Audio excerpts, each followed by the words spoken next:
प्यारे बच्चों, कैसे हो आप सब। आशा है आप लोग अपने अपने घरों में स्वस्थ होंगे, सुरक्षित होंगे।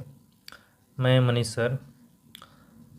आज मैं कक्षा 4 की जो टेक्स्ट बुक है बटरफ्लाई, उसका चैप्टर नंबर 2, जिसका मैंने वर्ड मीनिंग कुछ दिनों पहले दिया है, उसका जो चैप्टर है उसका आज हम लोग अर्थवर्णन करेंगे और जो कुछ इसमें एक्टिविटीज़ हैं उनको भी सोल्व करेंगे।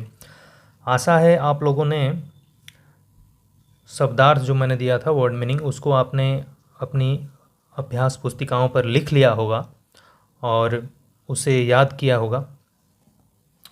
तो बच्चों, देर न करते हुए हम लोग चलते हैं चैप्टर नंबर 2 की तरफ, ठीक है, और समझते हैं। तो पहले हम लोग रीडिंग करेंगे और साथ में उसका अर्थ भी समझते जाएंगे। आप लोग हो सके तो उसको चाहे तो लिख सकते हैं हिंदी में, जो मैं समझाऊंगा लाइन बाय लाइन में समझाऊंगा, उसको लाइन बाय लाइन आप लिख भी सकते हैं कि इसका अर्थ, इस सेंटेंस का अर्थ क्या हुआ, इस सेंटेंस का अर्थ क्या हुआ। जैसे यहाँ पर दिया हुआ है सेंटेंस वाइज आप उसका अर्थ लिख सकते हैं, ठीक है। तो चलिए पढ़ते हैं लेसन नंबर 2। लेसन नंबर 2 का नाम है a girl in a fair. मैंने लिखवा दिया है। अब इसका आप मतलब समझ लीजिए। A girl in a fair, ए मतलब एक होता है, गर्ल मतलब बच्ची, इन मतलब में, फेयर मतलब मेला। तो ये टाइटल जो है चैप्टर का, इससे आपको पता चलता है कि ये किसके बारे में है। एक बच्ची जो मेले में गई है उसके बारे में। A girl in a fair, मैं मेले में एक बच्ची, ऐसे आप इसका टाइटल जो है इस प्रकार हिंदी में इसको कह सकते हैं कि मेले में एक बच्ची, ठीक है। टाइटल से ये स्पष्ट है कि यह जो चैप्टर है किस बारे में होगा, ठीक है। तो आइए चलते हैं, देखिए क्या है यहाँ पर कुछ दिया गया है। नंबर 1 क्या बोल रहा है, look at the pictures and label them. तस्वीर, चित्र को देखो और उनका नामांकन करो, वर्गीकरण करो, उनका नाम लिखो। लेबल देम मतलब उनका नामांकन करो। तो ये यहाँ पर जस्ट दिया हुआ है, ये क्या है, ये क्या है, ये क्या है, ये क्या है। इसको आप बाद में करें, पहले हम लोग चैप्टर पढ़ेंगे, ठीक है ना। अगर चाहें तो आप कर सकते हैं, ठीक है, लेकिन अगर चैप्टर पढ़ने के बाद करेंगे तो ज़्यादा ये समझ में आएगा। हो सकता है अभी समझ में ना आए कि ये है का, ये क्या है, इसको क्या इंग्लिश में बोलते हैं, इसको ये क्या है, ये क्या है, ये क्या। तो जब पढ़ लेंगे आप चैप्टर को तो हो सकता है कि आपको पूरी तरह से स्पष्ट हो जाए। तो आइए चलते हैं चैप्टर की तरफ। नंबर 1 हो गया वहाँ पर, उसको हम लोग बाद में करेंगे। और नंबर 2 में यहाँ पे देखिए क्या बोल रहा है, where do you find the objects you see above.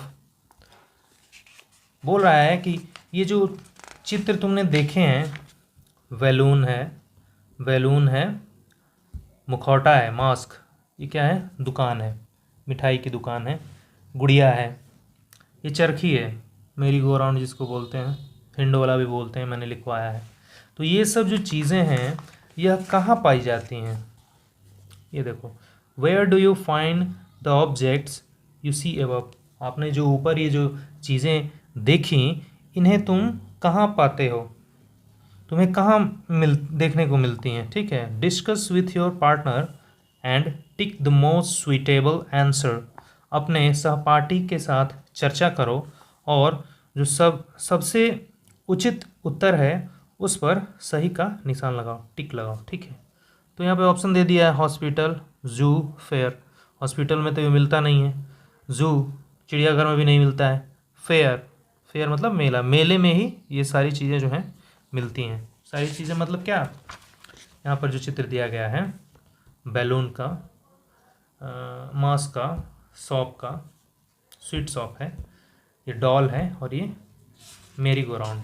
तो ये सब जो चीज़ें हैं कहाँ मिलती हैं, सिर्फ मेले में ही मिलती हैं, इसलिए हमने टिक किया, ठीक है। नेक्स्ट, चलो अब चैप्टर पढ़ते हैं। लेट्स रीड, चलो पढ़ते हैं। लिपी इज ए लिटिल गर्ल। लिपि एक छोटी सी बच्ची है। इसे आप चाहें तो इसका हिंदी, जैसे मैंने बोला लिपि एक छोटी बच्ची है, इसको आप हिंदी में लिख सकते हैं अपनी अभ्यास पुस्तिका में, कॉपी में, ठीक है, ताकि जब आप पढ़ें तो उसका अर्थ आपको समझ में आए, या फिर ये जो वीडियो है इसको बार बार आप देखेंगे तब भी समझ में आ जाएगा, ठीक है।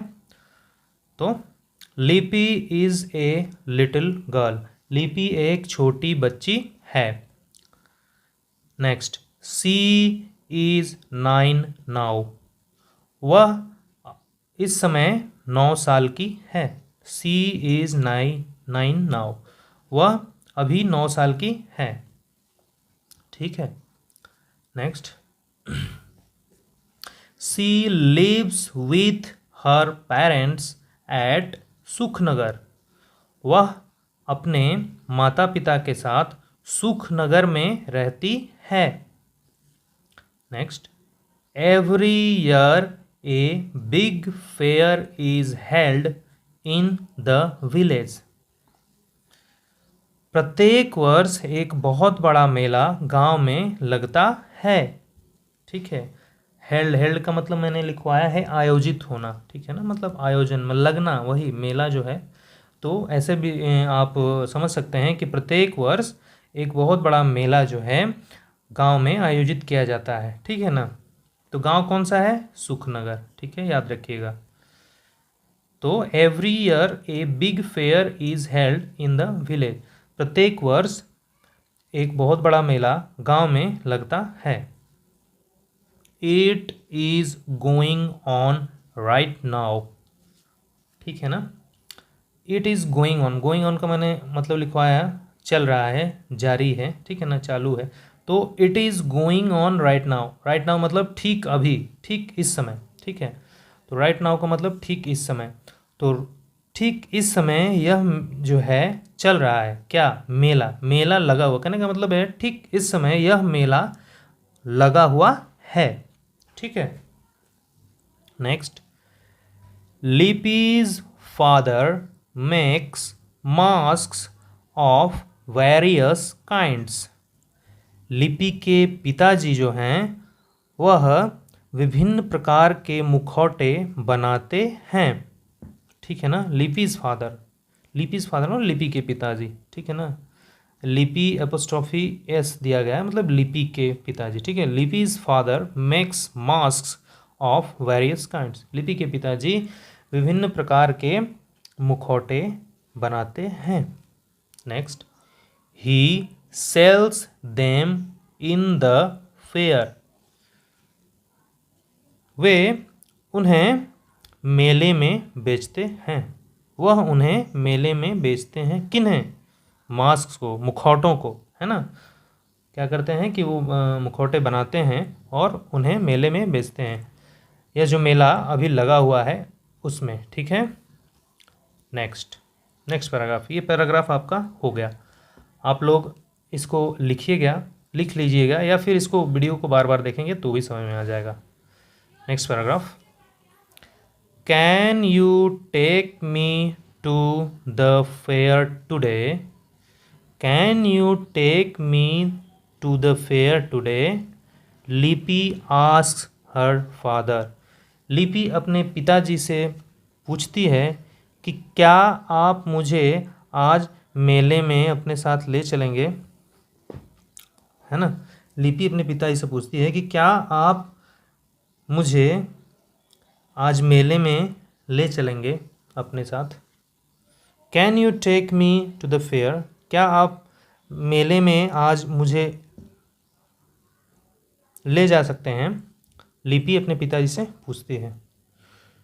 You know I have to sell mask all day, तुम्हें पता है मुझे पूरे दिन मुखौटे बेचने होते हैं। So I will be very busy, इसलिए मैं बहुत व्यस्त रहूँगा। हर फादर रिप्लाइज, उसके पिताजी प्रत्युत्तर देते हैं, ठीक है ना। उसके पिताजी कहते हैं कि तुम्हें पता है कि मैं पूरे दिन भर मुखौटे बेचता हूँ, इसलिए मैं व्यस्त रहूँगा।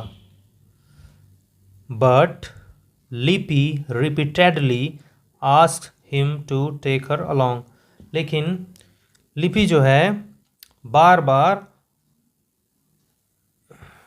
उन्हें अपने साथ ले चलने को कहती है। ठीक है, नहीं, but Lipi repeatedly ask him to take her along,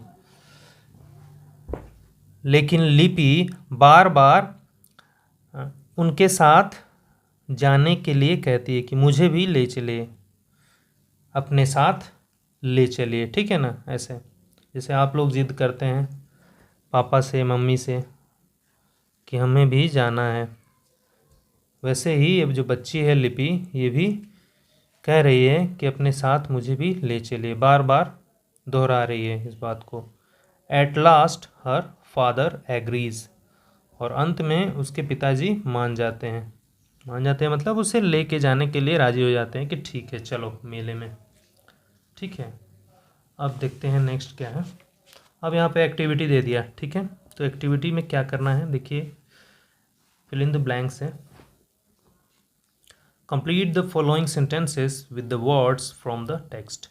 ये जो टेक्स्ट यहाँ पर दिया गया है गद्यांश, इसकी सहायता से इन खाली स्थानों को भरना है, पूरा करना है, भरना नहीं। ठीक है ना, complete the following sentences, complete करना है।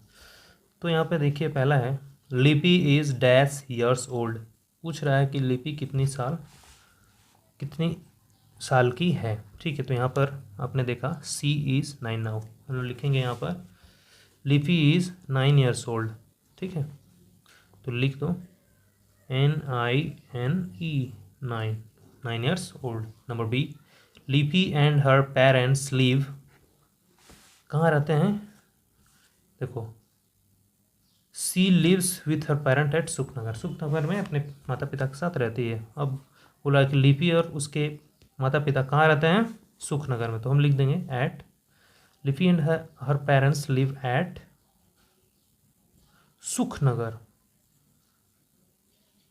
KHNAGAR, full stop. Number C, Lipi's father makes, Lipi के पिताजी क्या करते हैं, यहाँ पर देखिए लिपिज यहाँ है Lipi's father makes mask of various kinds, हमको लिखना होगा मास्क ऑफ वेरियस काइंड्स। ठीक है ना, लिपिज फादर मेक्स क्या है, मास्क ऑफ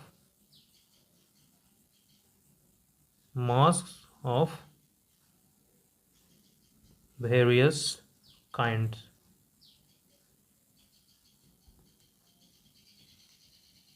ठीक है, number D, Lipi repeatedly ask her father to take her along. ठीक है ना, यहाँ पे देखिए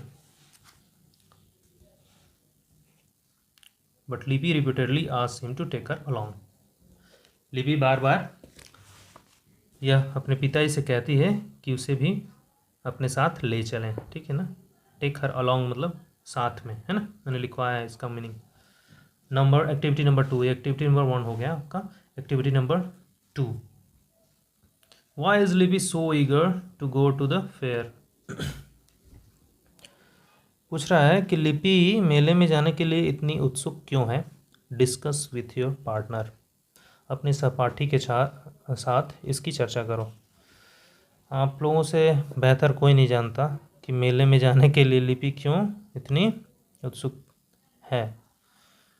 आपने भी बहुत बार ऐसी उत्सुकता दिखाई होगी, है ना, तो जस्ट इसको आप समझ लीजिए क्यों है। ठीक है, वो भी देखना चाहती है, कहने का मतलब वो भी देखना चाहती है कि मेला कैसा होता है, क्या होता है मेले में, इसलिए वो उत्सुक है ना। तो नेक्स्ट पैराग्राफ, लेट्स कंटिन्यू, जारी रखते हैं, है ना। देखिए,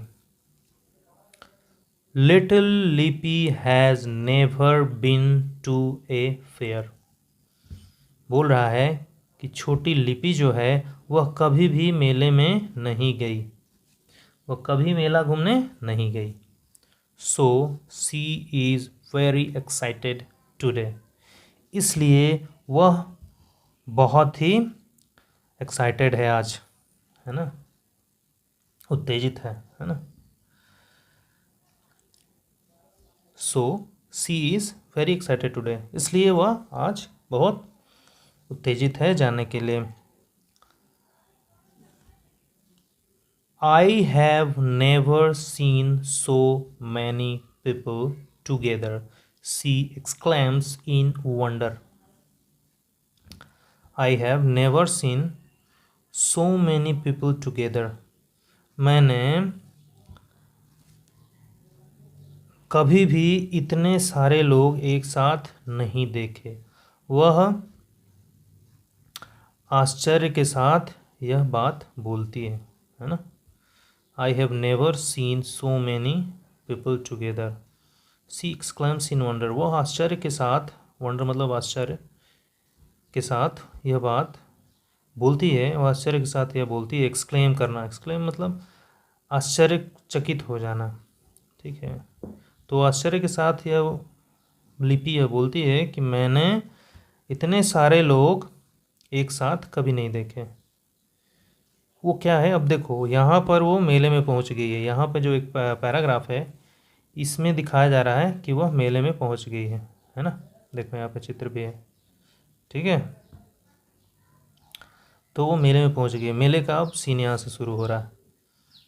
next, A small crowd has gathered in front of her father's shop.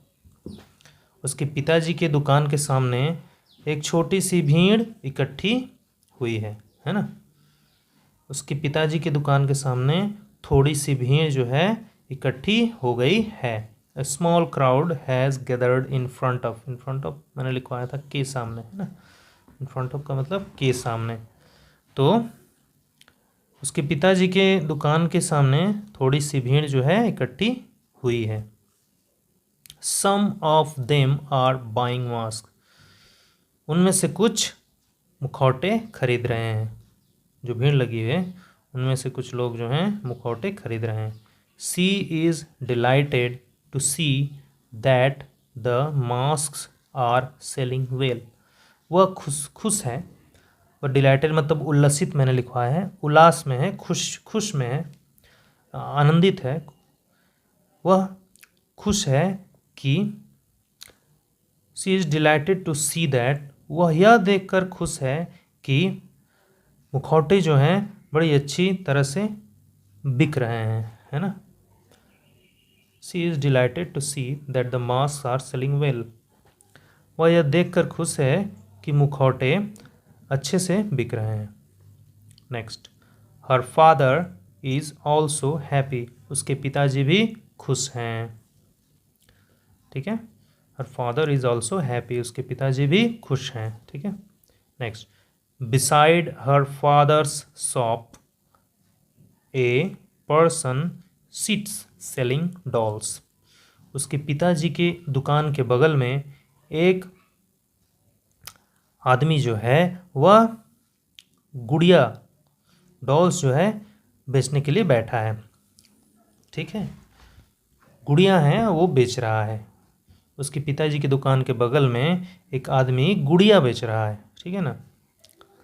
The dolls are made of burnt clay. Dolls जो है बर्न्ट क्ले से बनी हुई है। बर्न्ट क्ले का मतलब मैंने लिखवाया है काली मिट्टी। देखो देखो बर्न्ट का मतलब हुआ जला हुआ, क्ले मतलब मिट्टी, जला हुआ मिट्टी नहीं होता, इसलिए इसको हम लोग बोलते हैं काली मिट्टी, है ना। तो the dolls are made of burnt clay, ठीक है। ये भी कह सकते हो कि काले रंग की है। आप ये भी कह सकते हो कि गुड़िया जो है काले रंग की है, लेकिन ये बोलना ठीक नहीं होगा। तो हम लोग बोलेंगे the dolls are made of burnt clay. गुड़िया जो है वह काली मिट्टी से बनी हुई हैं। नेक्स्ट पैराग्राफ ये हो गया।